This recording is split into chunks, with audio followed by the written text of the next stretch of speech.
আসসালামু আলাইকুম।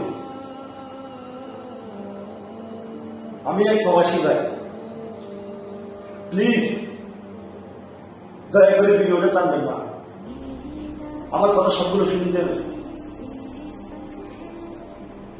আজকে তিনটা দিন ভাই পরিবেশের সাথে কথা বলতে পারিনি ভাই, খুব দুঃখের বিষয় ভাই। পরিবার কেমন আছে, কি করছে, কি খাচ্ছে,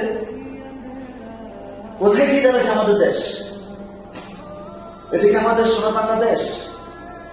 এটা কি আমাদের মাতৃভূমির দেশ? যাদের কারণে আজকে দেশের পরিস্থিতি, যাদের কারণে আমরা প্রবাসীরা এই পরিস্থিতি আছে, তাদেরকে আমরা ধিক্কার জানাই। লাগা